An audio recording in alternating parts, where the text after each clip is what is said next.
Elizabeth Taylor died of heart failure today at 79, and every generation of Americans knew her and followed her turbulent life. Before Elizabeth Taylor died, she shared one last secret on her deathbed, and that secret might change the way you look at Hollywood and her health struggles forever. She was a force and a shining light in Hollywood. Her name is Elizabeth Taylor. Elizabeth Taylor broke her silence before her death. She revealed the terrifying secret about her health struggles. What a woman! Taylor was more than just a movie star, she was a great woman. With her amazing looks, incredible talent, and complete dedication to acting, she totally wowed audiences everywhere. She put her heart and soul into every role she took on. And let's not forget, she had a heart as big as her fame. Liz Taylor wasn't afraid to stand up for what she believed in, even when the going got tough. Gorgeous. We always love you. Miss Taylor, can I get a picture with you really quick? However, the greatest of things do come to an end sometimes. Life isn't always a walk in the park, right? This woman faced a lot of challenges in her lifetime. Elizabeth Taylor broke her silence before her death and revealed the terrifying secret about her health struggles. Join us as we go into the story of Elizabeth Taylor. We're not going to just focus on the glitz and glam of Hollywood. This is also about the grit and guts of a woman who lived life on her own terms. Liz Taylor's impact as an actress, activist, and all-around awesome person lives on. Backstory.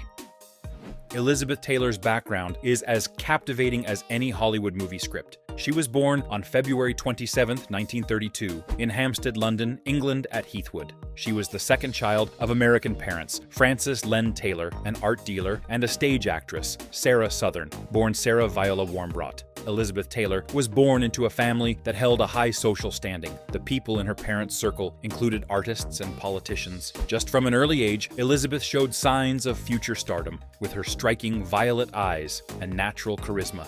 At the age of 7, Taylor's family relocated to Los Angeles, California, where she would spend much of her childhood. It was here that she began to explore her passion for acting, making her screen debut at just 9 years old in the film There's One Born Every Minute, 1942.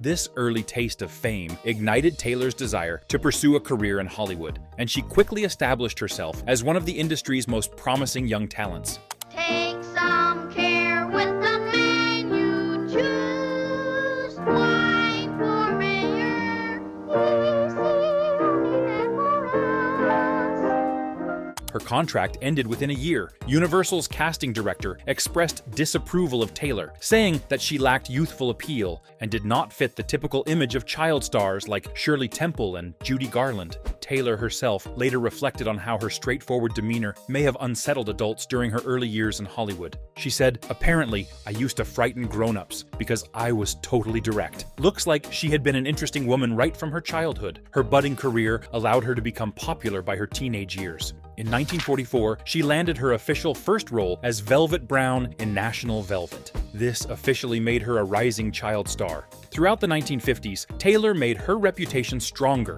as one of Hollywood's leading actresses. She starred in a string of successful films such as Father of the Bride, 1950, and A Place in the Sun in 1951. However, it was Taylor's personal life that often garnered the most attention. By her late teens, she had already been married twice. She got married first to hotel heir Conrad Hilton Jr. in 1950. She went on to get married to actor Michael Wilding in 1952. She even had 2 sons with him, Michael and Christopher. With her success in Hollywood, Taylor's tumultuous romantic relationships would continue to dominate headlines throughout her life, with a total of 8 marriages to her name. Rise to fame. Elizabeth Taylor's great career as a Hollywood icon was defined by a series of wild performances that engaged audiences. From her early breakthroughs as a child star to her iconic roles in classic films, Taylor's filmography is just the most interesting thing. But I never, ever thought I would come out here to receive this award.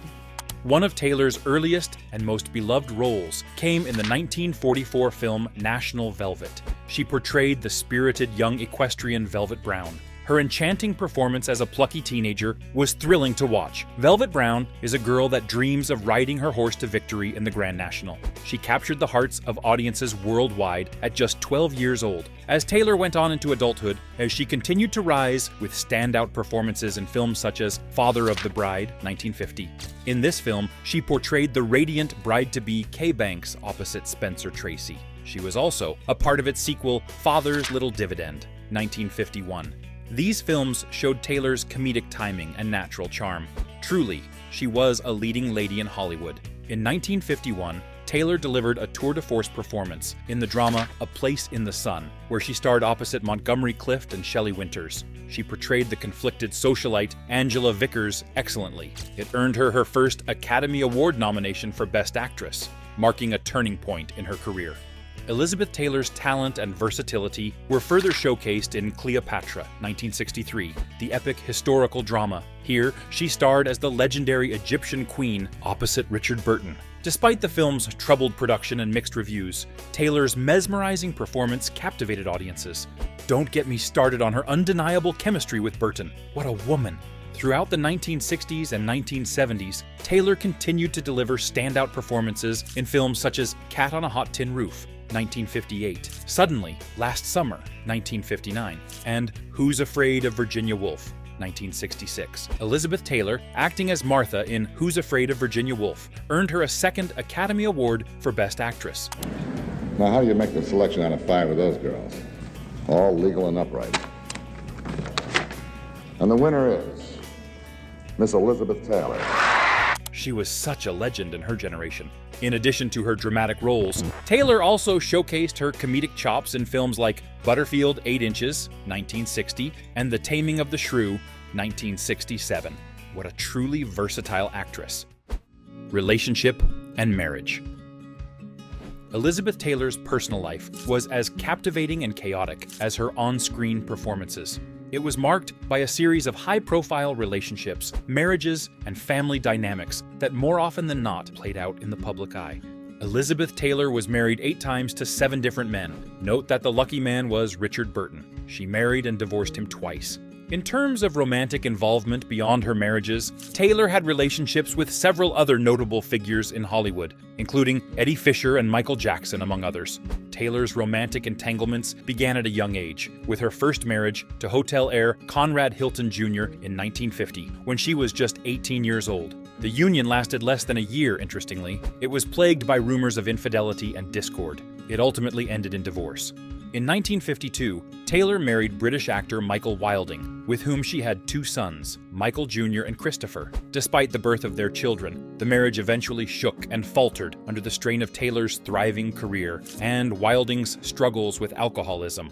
This led to their divorce in 1957. Taylor's third marriage was to film producer Mike Todd in 1957. This period in her life was unlike any other. It seemed like it marked a period of relative stability and happiness in her personal life. The couple welcomed a daughter, Elizabeth Liza Francis, in 1957. Taylor's career continued to flourish alongside her husband's successful film productions. However, this did not last for too long. In 1958, Todd was killed in a plane crash, leaving Taylor devastated and widowed at just 26 years old. What a tragedy! Mike Todd left Elizabeth Taylor in Hollywood because she had a virus and flew to his death in an isolated mountain valley 22 miles southwest of Grants, New Mexico. In 1959, Taylor found love again with actor Eddie Fisher, who had been a close friend of Mike Todd's. The couple's highly publicized affair and subsequent marriage caused a scandal in Hollywood. Eddie Fisher had recently divorced actress Debbie Reynolds to be with Taylor. It almost seemed like both parties were accused of disloyalty. Despite the controversy, Taylor and Fisher's marriage endured for 5 years before ending in divorce in 1964. Oh well, it's the ones you never really expect. Taylor's most infamous and chaotic relationship was with Welsh actor Richard Burton. She met him on the set of Cleopatra in 1963. The pair's chemistry was undeniable. Their fiery passion captivated the world. At some point, it became one of the most publicized and turbulent love affairs in Hollywood history. Taylor and Burton were married twice, first from 1964 to 1974, and again from 1975 to 1976, before ultimately divorcing for good. Now it's truly believable that Elizabeth Taylor's romantic life was as dramatic as any Hollywood movie. However, it's filled with passionate affairs and scandals that kept the tabloids buzzing. While she was married 8 times to 7 different men, Taylor also had numerous romantic entanglements outside of her marriages at various points, with several notable figures in Hollywood and beyond. Though they became man and wife eventually, one of Taylor's most infamous romantic scandals was with actor Eddie Fisher. He He was married to Taylor's close friend Debbie Reynolds at the time. Their affair caused a sensation in Hollywood and scandalized the public. This led to Fisher divorcing Reynolds to be with Taylor. Their relationship was marked by intense passion and controversy, but ultimately ended in divorce after 5 years. Another one of Taylor's famous flames was actor and singer Michael Jackson. What a woman. The two shared a close friendship for many years. I'm honored to be here with the amazing Jackson family and my beloved friend Michael. This eventually blossomed into a romantic relationship in the late 1980s. Their unlikely pairing captured the public's imagination, with the press dubbing them the oddest couple in showbiz. One can imagine. Sure, their romance was short-lived. However, their friendship continued until Jackson's death in 2009. Bless his soul. In addition to Fisher and Jackson, Taylor also had romantic involvements with several other prominent figures, including actor Peter Lawford, director Mike Nichols, and actor Peter O'Toole, among others. Each of these relationships added another layer of intrigue to Taylor's already legendary persona. Regardless of all the buzzing from the public and the tabloids, Elizabeth Taylor remained unapologetically herself. Career decline. After all of this excitement and whatnot, Elizabeth Taylor's career experienced a downturn in the late 1960s. She faced a combination of challenges that contributed to her fading stardom. At this time, Taylor found herself at odds with the emerging new Hollywood stars like Jane Fonda and Julie Christie. These women embodied a new wave of cinema that Taylor absolutely struggled to fit into. Additionally, Taylor's personal life, particularly her highly publicized relationship with Richard Burton, began to lose its allure to the public. Everyone was sick and tired of their jet-setting lifestyle and the way they were constantly getting attention from the media. In 1968, Taylor starred in 2 films directed by Joseph Losey, Boom! And Secret Ceremony. Both of these films failed to resonate with audiences or critics. Boom! Portrayed Taylor as an aging millionaire serial bride, while Secret Ceremony was a psychological drama co-starring Mia Farrow and Robert Mitchum. Yikes.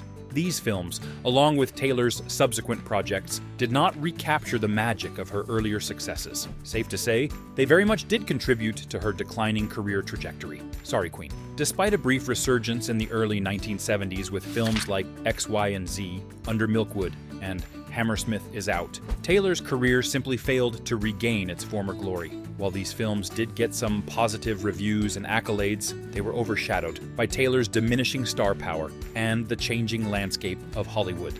The times, they were a-changing. Taylor's final film with Burton, Divorce His, Divorce Hers, marked the end of their crazy relationship, which had been both a blessing and a curse for Taylor's career. In the following years, Taylor appeared in several more films, including Night Watch, Ash Wednesday, and The Driver's Seat, but none achieved significant commercial or critical success. They just weren't hitting as hard anymore. As Taylor entered the mid-1970s, she began to take on fewer roles and shifted her focus to supporting the political career of her 6th husband, John Warner. Her participation in films like The Bluebird and A Little Night Music received mixed reviews. They failed to reignite her career. This signaled the end of an era for the legendary actress. Despite her undeniable talent and charisma, Taylor's career decline was evident. Health issues behind the spotlight. Now, on to how this icon suffered immensely through her life. Elizabeth Taylor faced numerous health issues throughout her life. Many of these had a significant impact on her well-being and the quality of her life. The most well-known health challenge Taylor experienced was her struggle with scoliosis, a condition characterized by an abnormal curvature of the spine. She was born with this defect. Gorgeous. We always love you. This condition caused Taylor considerable pain and discomfort, particularly in her later years. In addition, it required ongoing medical attention and treatment.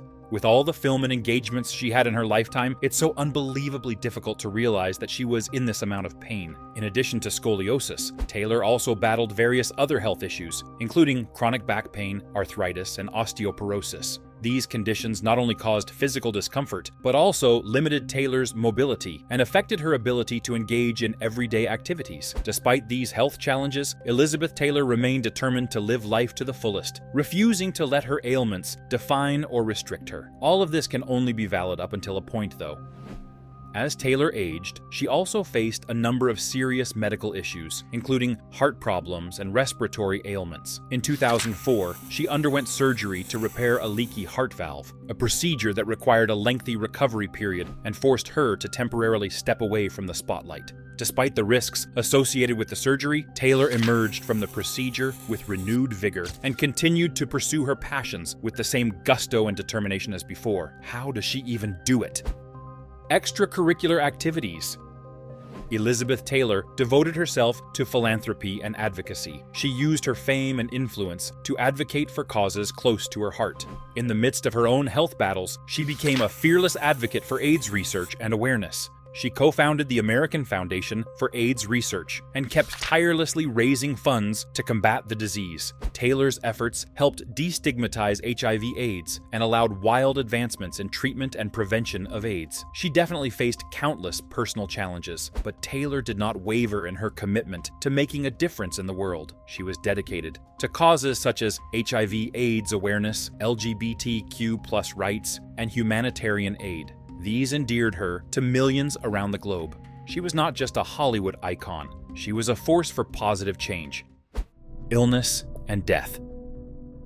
Unfortunately, these illnesses ended up catching up to Elizabeth Taylor. Born with scoliosis, there definitely were physical challenges Taylor faced. This was worsened by a significant back injury. She sustained it during the filming of National Velvet in 1944. Despite the fracture going undetected for several years, it caused crazy back problems that she struggled with throughout her life. In 1956, Taylor underwent a major operation to address her back issues. During this procedure, some of her spinal discs were replaced with donated bone.